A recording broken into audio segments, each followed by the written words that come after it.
हम बोलते नहीं है, तो सुप्रीम कोर्ट अजीबोगरीब फैसले देती रहती है। इसलिए इस सुप्रीम कोर्ट भी ये जानती है कि ये समाज जो है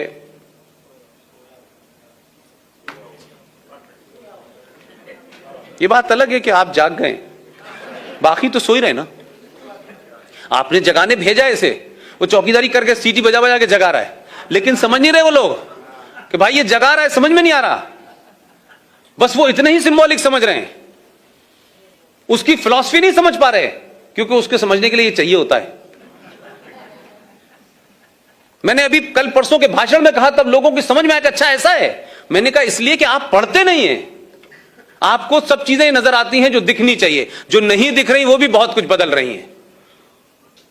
इसलिए भारत 1947 में पैदा नहीं हुआ था। भारत की पहचान ताजमहल और लाल किला और कुतुब मीनार नहीं है।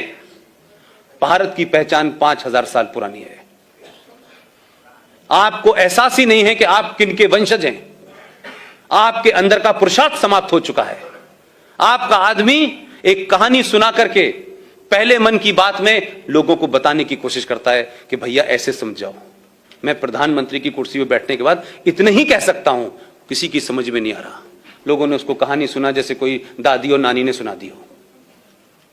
3 बार जब मैंने लोगों से कहा अच्छा साहब ये मतलब था, मैंने कहा भाई साहब ट्यूबलाइट है क्या आप? पहले मन की बात और पहली पार्लियामेंट की स्पीच को सिर्फ पर्पस से सुनिए। अगर ऐसी सोच के लोग 10-20 भी हो जाएंगे, आपका काम हो जाएगा। लेकिन मेरा कहना है कि समाज क्यों नहीं उस तरफ बढ़ रहा? आप नैरेटिव क्यों नहीं निकाल पा रहे? ये आपको क्या दिक्कत है? आप बोल ही नहीं रहे। इसीलिए राष्ट्रपति भवन के अंदर अब इफ्तार नहीं दिया जा रहा।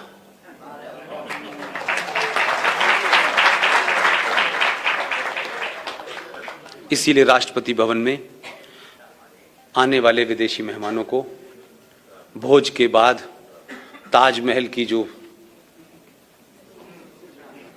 वो पहचान थी ना भारत की, क्योंकि हम लोग तो वहां ताज से चाय पी रहे थे, हमें क्या पता था ये पहचान भी बन जाएगी। वो दी जा रही थी कि ये भारत की पहचान है हर विदेशी आदमी को। एक कब्र, ताजमहल एक खूबसूरत कब्र है कि नहीं है? भाई दुनिया में कौन सा आदमी होगा कि आप घर में कोई के भी कब्र अपने घर में जाके लग दीजिए? आप सोचो ना थोड़ी देर के लिए भाई। उसने कहा प्रणब मुखर्जी साहब से कि ये हम क्यों देते हैं, तो बोले ये तो परंपरा चली आ रही है। प्रणब मुखर्जी पहली बार मिल रहे थे, उन्हें पता नहीं है तो परंपरा तोड़ने का आदी है। अब उन्होंने कहा कि भाई ठीक है, बात खत्म हो गई। वो गए ही नहीं, वहीं राष्ट्रपति भवन में ही तय करके आए, वहीं के वहीं हिसाब करा उसने वहीं से अपनी टीम को बुलाया, राष्ट्रपति को बिठवाया, उनसे सिग्नेचर लिए और कहा कि अब दुनिया के सबसे बेहतरीन पब्लिशर जो है वो गीता बनाएगा और गीता भारत की पहचान दी जाएगी।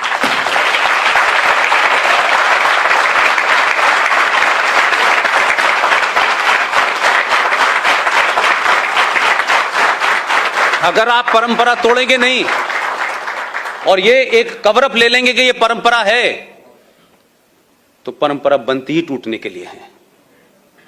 शक्ति होनी चाहिए आप में। और ये ध्यान रखिए कि इतिहास में ये इतिहास तय नहीं करता कि कौन क्रूअल था, कौन जालिम था। इतिहास उन्हीं का लिखा जाता है जो जीते हुए होते हैं।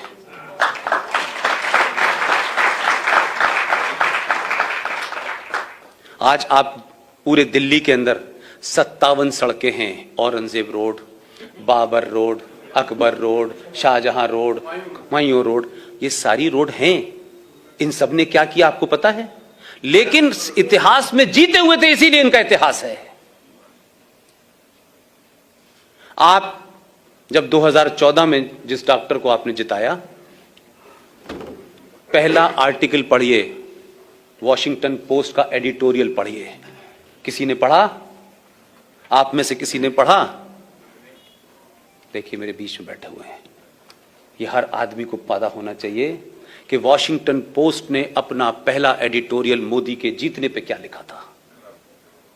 उसकी क्रक्स बता रहा हूं। उसमें सिर्फ इतनी बात कही गई कि भारत, आजाद भारत में पहली बार भारतीय सरकार बनी है।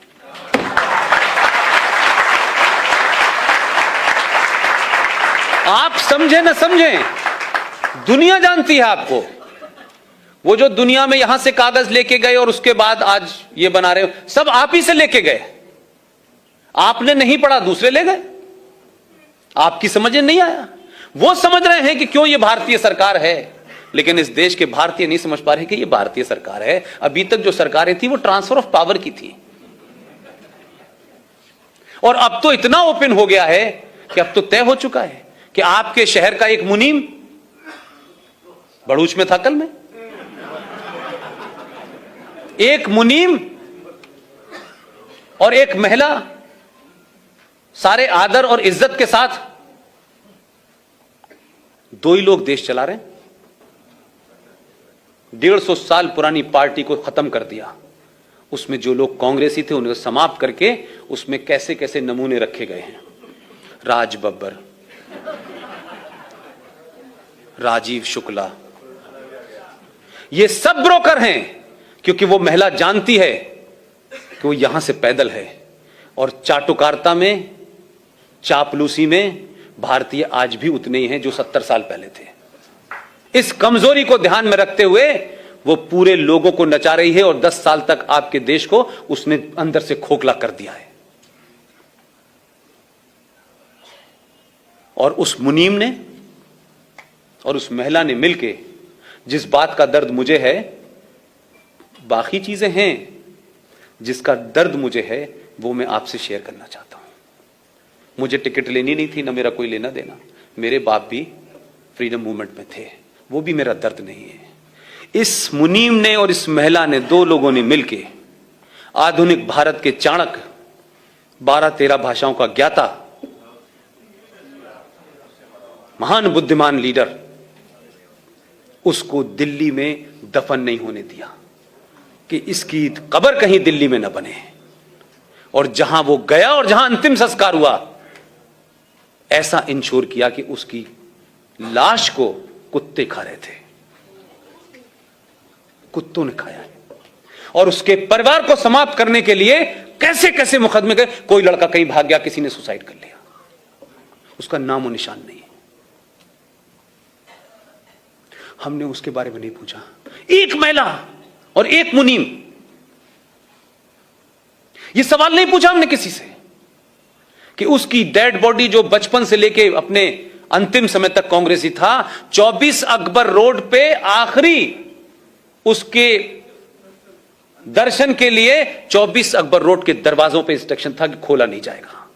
वो प्राइवेट लिमिटेड बना देती है इस आधुनिक भारत में। तो भाई, अंग्रेज तो थोड़े बहुत ज्यादा थे, तब आप उनके चाटुकारिता कर रहे थे, तब आप उनके पीछे लगे हुए थे, तो समझ में आता है। आज तो 100% आप थे। एक महिला ने आपको 10 साल नचा के रखा, हम कोई नहीं बोले, क्योंकि नरसिम्हा राव से हमारा कोई संबंध नहीं है। वो इस पार्टी का था, उस पार्टी का था, लेकिन आधुनिक भारत का चाणक्य था। बहुत पास से मैंने चीजें देखी उनकी, और एक चीज तो वो पूरी दुनिया के सामने करके गए।